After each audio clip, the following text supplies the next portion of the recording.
آج نماز تراویح ادا کی جائے گی اور آئندہ کل رمضان المبارک کا مقدس اور پاکیزہ مہینے کا یہ روزہ شروع ہو جائے گا۔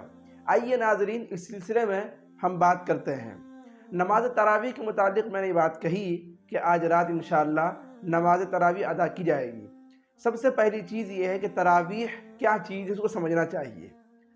دیکھیے ناظرین، لفظ تراویح ترویحہ کی جمع ہے، جس کے معنی یہ آتا ہے آرام کرنا، راحت کرنا، راحت آرام کے معنی میں یہ لفظ ہے۔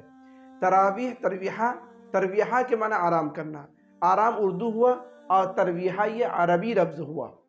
تراویح کو تراویح اسی لیے کہا جاتا ہے کہ ہر 4 رکعت کے بعد تھوڑی دیر آرام کیا جاتا ہے۔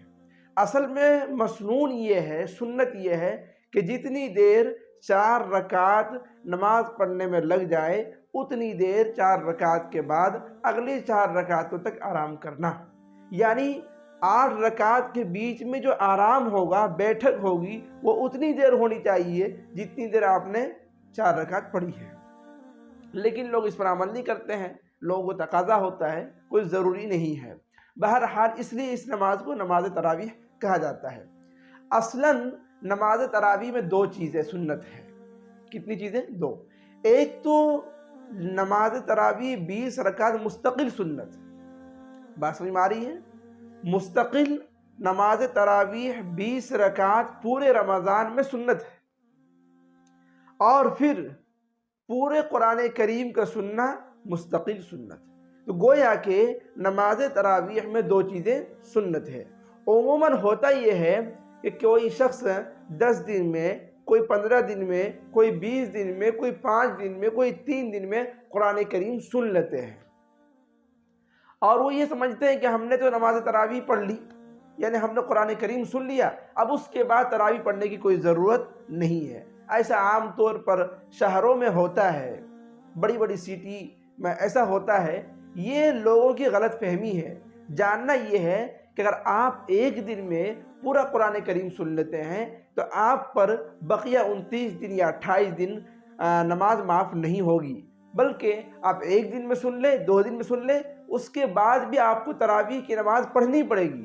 اگرچہ آپ الحمد للہ سے پڑھیں، یہ الگ بات ہے، لیکن آپ کو پورا مہینہ نماز پڑھنی پڑے گی تراویح کی، اس لیے کہ ایک دن تراویح سنت نہیں ہے، 2 دن تراویح سنت نہیں ہے، 10 دن نہیں، بلکہ پورے رمضان میں نماز تراویح 20 رکعت کیا ہے؟ سنت ہے۔ ہاں، قرآن کریم اب ایک دن میں سن سکتے ہیں، بشاشت اگر آپ میں ہے، طاقت ہے، پڑھنے والا صحیح پڑھ رہا ہے، یا اسی طریقے سے آپ 10 دن میں بھی سن سکتے ہیں، 5 دن میں بھی سن سکتے ہیں۔ قرآن کریم کے ختم پر، قرآن کریم کے ختم پر کوئی وقت مقرر نہیں ہے، اور نہ ہی تعداد ایام مقرر ہے، یعنی دن کی تعداد بھی مقرر نہیں ہے۔ آپ چاہے 5 دن میں سنیں، 10 دن میں، لیکن آپ کو نماز تراویح پورے سال، پورا مہینہ پڑھنی پڑے گی۔ تو میں آپ سے عرض کر رہا تھا کہ آپ اس بات کو سمجھیں کہ رمضان میں تراویح میں 2 چیزیں مستقل الگ الگ سنت ہے، یہ ایک نہیں ہے۔ ایک تو یہ کہ پورے قرآن کریم کا سننا، یہ الگ سنت، اور 20 رکعت نماز کا پڑھنا، یہ الگ سنت۔ 20 رکعت نماز کا پڑھنا یہ پورے رمضان پڑھنا ہے، پورے رمضان نماز تراویح چلے گی۔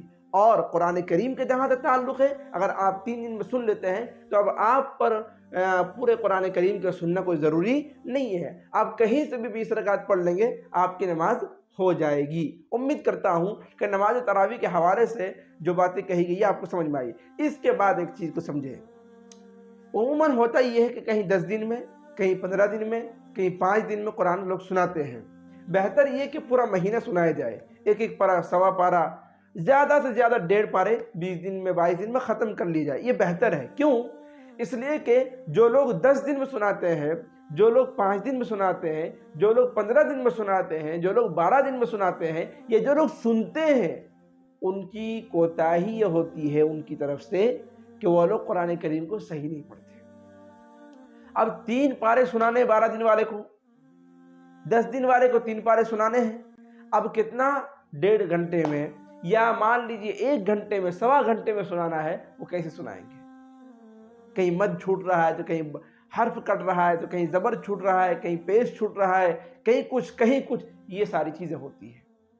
قرآن کریم کے بارے میں اللہ تبارک و تعالیٰ نے فرمایا قرآن ہی میں وَرَتِّلِ الْقُرْآنَ تَرْتِيلًا، قرآن کو ترتیل کے ساتھ پڑھو، قرآن کو ٹھہر ٹھہر کر پڑھو، یہ نہیں ادھر ادھر پڑھ کے ولا ضالین کر دی۔ اس لیے الحمدللہ رب العالمین، یہ جو مین ہے یہ مد لین لازم ہے، اسی طریقے سے جہاں جہاں مد ہے، یا ہے، واو ہے، یہ تمام چیزیں ادا ہونی چاہیے۔ اسی طریقے سے مد متصل ہے، ہاں جہاں مد قصر ہے، مد قصر ہے، اس کو قصر کیا جائے، لیکن جن چیزوں کو کرنا، جن چیزوں کا کرنا ضروری ہے ان کو ادا کرنا بہت ہی ضروری ہے۔ اگر کوئی شخص نہیں کرتا تو گناہ گار ہے۔ تو میرے بھائی ایسا قرآن سن کے کیا فائدہ کہ ہم قرآن بھی سن رہے ہیں اور گناہ گار بھی ہو رہے ہیں۔ اس لیے کوشش یہ کرنی چاہیے کہ نیکی اور ثواب کا کام سمجھ کے پڑھنے والا بھی سنائے اور سننے والا بھی سنے، کہ قرآن کریم کو خوب اچھی طرح پڑھنے کی کوشش کی جائے۔ رفتار مطلوب ہے، رفتار کی گنجائش ہے، تیز رفتار کوئی پڑھے کوئی قباحت کی بات نہیں ہے، لیکن حروف کٹنے نہ پائے۔ جو حروف کٹ جاتے ہیں یہ کٹنے نہ پائے، مد کی ادائیگی ہو، حروف کی ادائیگی ہو، لہجہ صحیح ہو، ہے نا، ترتیل کے ساتھ پڑھے، یہ اصل میں ہے۔ صاف پڑھے، شفاف پڑھے، اصل میں یہ مطلوب ہے۔ تیز پڑھے کوئی قباحت کی بات نہیں ہے، تیز پڑھنے کو کوئی نہیں روکتا، لیکن حروف کٹنے نہ پائیں۔ قرآن کو قرآن سمجھ کے پڑھا جائے، قرآن کو قرآن سمجھ کے سنا بھی جائے، تھوڑی بہت مشقت ہو، پریشانی، اس کو برداشت کیا جائے، کیونکہ یہ صبر کا ہی مہینہ ہے، برداشت کا مہینہ ہے۔ اللہ تعالیٰ صبر کے بدلے میں ہم سب کو جنت عطا کریں گے۔ ٹھیک ہے ناظرین، اس سلسلے میں اور بھی ڈھیر ساری باتیں ہیں، میں اس پر انشاءاللہ بات کروں گا آئندہ ویڈیوز میں۔ امید کرتا ہوں کہ آج کی اس ویڈیو میں جو باتیں کہی گئی ہیں یہ آپ کو سمجھ میں آ گئی ہوں گی۔ اگر یہ ویڈیو آپ کو اچھی لگی تو ہماری اس ویڈیو کو لائک کریں، شیئر کریں، اور اگر آپ ہمارے چینل پر نئے ہیں تو چینل کو سبسکرائب کریں۔ السلام علیکم ورحمۃ اللہ۔